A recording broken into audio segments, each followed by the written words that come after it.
Sean bienvenidos compañeros y compañeras. En esta ocasión, nosotros como equipo les desarrollaremos lo que es la práctica número 1 de anatomía, siendo esta enfocada en el tejido epitelial y glandular, también tejido conectivo y piel. A continuación les presentaremos una breve introducción de lo que se espera realizar y desarrollar en la práctica. En la presente práctica de laboratorio se realizará un estudio microscópico de diferentes tejidos del cuerpo humano, como lo son el tejido epitelial, glandular y conectivo. Mediante la observación de cortes histológicos se identificará las principales características estructurales de cada tejido, relacionándolas con sus respectivas funciones. Empezaremos nuestro laboratorio hablando sobre el tejido epitelial, recordando antes que es una capa de células muy juntas que cubren la superficie del cuerpo, revisten órganos y forman glándulas. También su función es la de protección, absorción y secreción. A continuación, empezaremos con nuestro laboratorio. El primer epitelio que veremos es el epitelio plano simple, gracias a un corte histológico de riñón aumentado a 10 por. En este observaremos una corteza renal, que es toda esta zona que vemos aquí. Esta albergará los corpúsculos renales, que son estos circulitos que vemos aquí. A su vez también tendrá una médula renal, que es toda esta zona. En el siguiente aumento observaremos los corpúsculos renales a mayor detalle. Ahora veremos los corpúsculos renales a mayor detalle gracias a un aumento de 40 por. Aquí encontraremos el glomérulo renal, que es toda esta zona de aquí. También encontraremos la cápsula de Bowman y en ella encontraremos la capa parietal, que es esta zona de aquí en donde se encuentra el epitelio plano simple. Este epitelio es una sola capa de células aplanadas, anchas y delgadas con un núcleo central. Este suele sobresalir ligeramente hacia la luz. Su función principal es la de actuar como una membrana de revestimiento que delimita y permite el intercambio rápido de sustancias. Además de encontrarlo en la cápsula de Bowman del riñón, lo encontraremos en zonas del cuerpo donde se requiere un intercambio rápido. Así son los podemos encontrar en alveolos pulmonares, en vasos sanguíneos y linfáticos. Continuaremos con el epitelio plano estratificado no queratinizado. Este lo veremos en un corte de esófago. Lo podremos observar aquí y en la siguiente diapositiva lo observaremos con mejor detalle.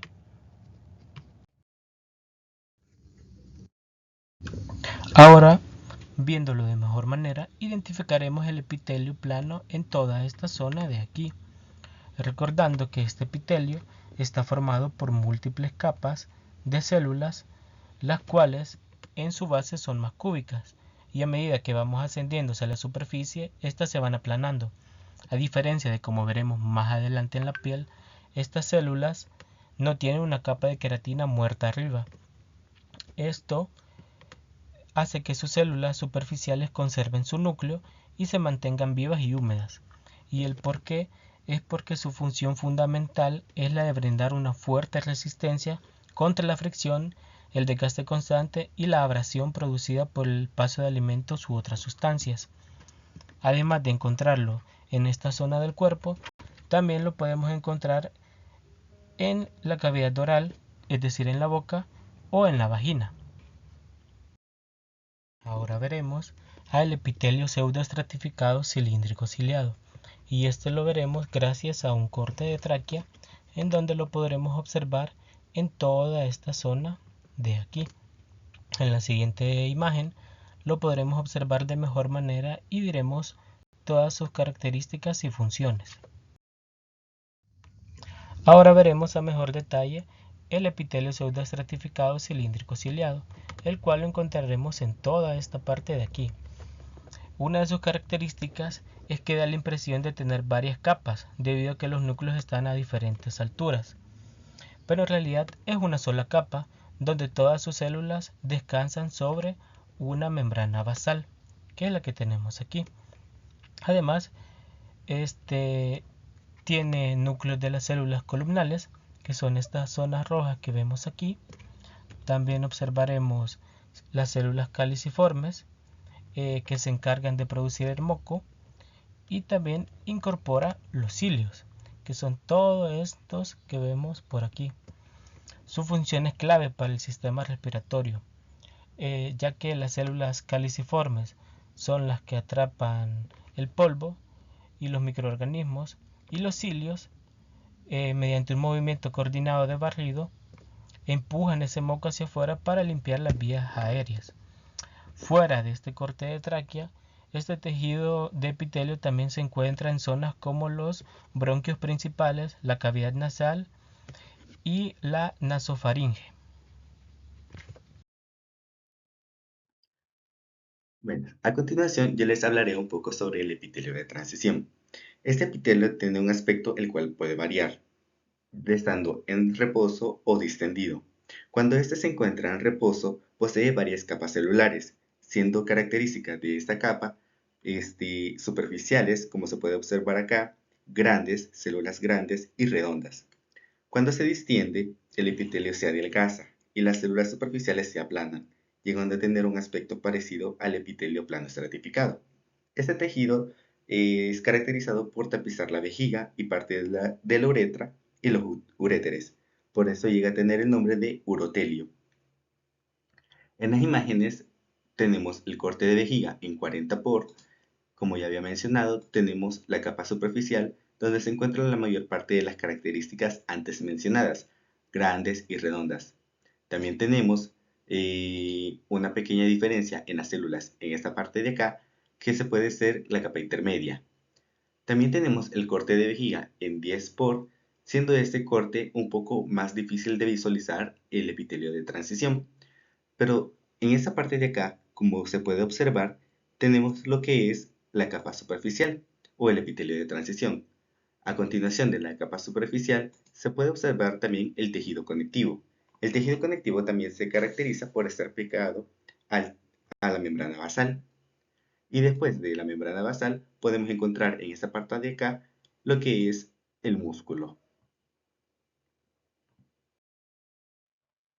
Procederemos con el epitelio glandular. La función principal del epitelio glandular es la secreción de hormonas, moco, sudor, cera y enzimas digestivas a través de células glandulares. Existen dos tipos de clasificación para el epitelio glandular, lo que puede ser glándulas exócrinas o glándulas endocrinas. Las endocrinas secretan su producto directamente al torrente sanguíneo.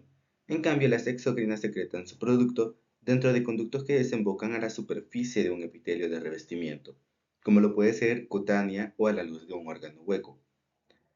La clasificación de las glándulas exócrinas pueden ser unicelulares y multicelulares. Las unicelulares están constituidas por una sola célula, como lo pueden llegar a ser las células calciformes. En cambio, las multicelulares están compuestas por muchas células que forman una estructura microscópica, característica o un órgano microscópico, como lo pueden ser las glándulas sudoríparas, sebáceas y salivales.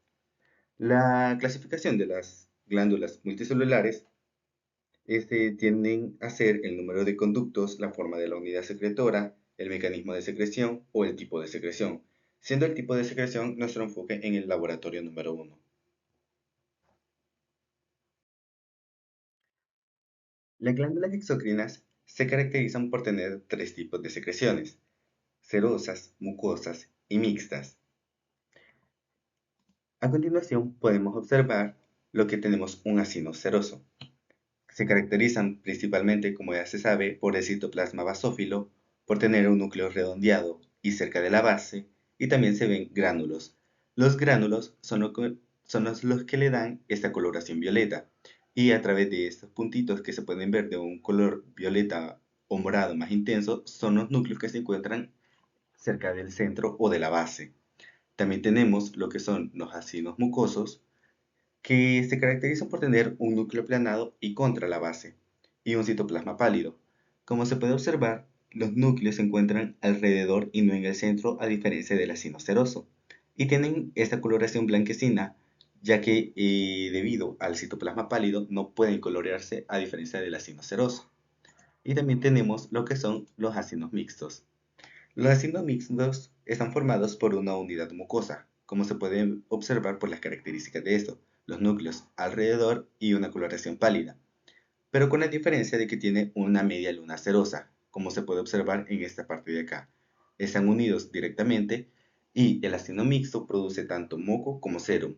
En cambio, el ácido mucoso solo puede producir moco y el ácido ceroso solo puede producir serum. También tenemos la glándula submaxilar en 40 por. Aquí también se puede encontrar lo que son los ácidos mucosos. Como se puede observar, aquí hay pequeños puntitos de que son el núcleo que se encuentran contra la base y tienen esta coloración blanquecina debido al citoplasma pálido. En esta parte de acá podemos observar lo que son los ácidos cerosos y debido a sus gránulos tienen esta coloración violeta. Y también tenemos lo que son los ácidos mixtos. Como se puede observar, tenemos las características de cada uno, lo que son el ácido mucoso con los núcleos contra la base con una coloración blanquecina y una media luna del ácido ceroso. A continuación, continuaremos con los siguientes epitelios. Continuamos con el tejido conectivo. Este es uno de los 4 tejidos fundamentales que conforman el cuerpo humano. Su principal función es unir y proteger los diferentes órganos y tejidos del cuerpo. Este a su vez está formado por 2 componentes principales, la matriz extracelular y las células. La matriz extracelular está constituida tanto por fibras proteicas como de sustancia fundamental. A su vez, las fibras proteicas se clasifican en colágenas, elásticas y reticulares. En este corte histológico de tejido conectivo se logra identificar las fibras colágenas, las cuales se observan como fibras gruesas de color rosado. Todas estas de acá, su principal función es proporcionar resistencia al tejido. Las fibras elásticas se observan como fibras delgadas de color morado. Todas estas de acá. Estas permiten que el tejido se estire y recupere su forma. Por otro lado, las fibras reticulares no se logran observar ya que estas son muy delgadas y se necesitan de tinciones especiales para poder observarlas. El otro componente del tejido conectivo son las células. Estas se dividen tanto en fijas como en móviles. En este corte histológico se pueden identificar las diferentes células, como lo son los fibroblastos, que estas son células fijas que presentan una forma fusiforme con un citoplasma basófilo y un núcleo céntrico. Su función es secretar fibras y algunos componentes de la sustancia fundamental de la matriz extracelular. Los adipocitos son células fijas grandes y esféricas. Estas simulan una forma de panal cuando se encuentran unidas entre sí y poseen una gota de lípido, la cual desplaza el núcleo hacia la periferia, simulando una forma de anillo. Su función es almacenar triglicéridos. Se observan los mastocitos, los cuales son células móviles que presentan una forma ovalada, un núcleo céntrico y pequeño, con un citoplasma lleno de gránulos. Su función principal es producir la histamina. Finalmente, se identificaron las células plasmáticas. Estas presentan una forma ovalada, un núcleo excéntrico, un citoplasma basófilo y su cromatina se dispone en grumos que dibujan un patrón descrito como rueda de carreta. Su función es secretar los anticuerpos. Continuamos con la piel. La piel es el órgano más grande del cuerpo humano.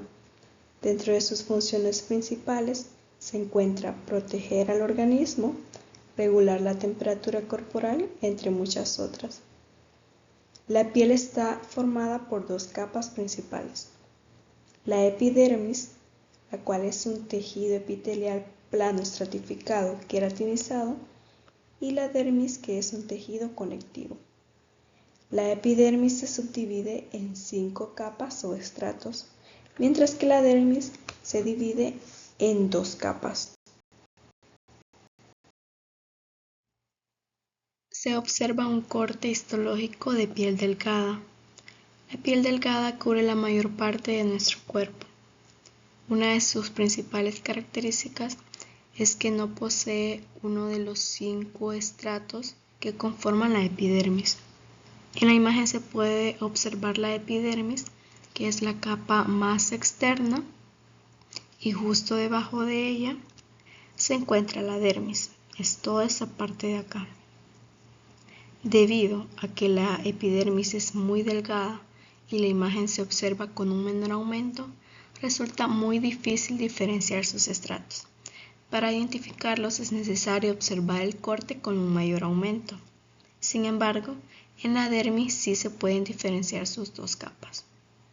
La capa papilar, que es más superficial y está en contacto con la epidermis, es toda esta parte de acá. Y la capa reticular, que es más profunda y de mayor grosor, es toda esta parte de acá. Se observa también un corte histológico de piel gruesa. La piel gruesa se encuentra únicamente en las palmas de las manos y en las plantas de los pies. Se caracteriza por tener una epidermis mucho más gruesa, un estrato córneo muy desarrollado y por presentar un estrato lúcido. En la imagen se puede identificar la dermis, que se encuentra ubicada justo por debajo de la epidermis. La dermis es toda esa parte de acá y la epidermis es toda esa parte de acá. La epidermis se puede diferenciar por los 5 estratos que posee. El estrato basal es el que se observa en toda esta línea de acá, es el estrato más profundo y está formado por una sola hilera de queratinocitos. Acá es donde se empiezan a formar las células nuevas.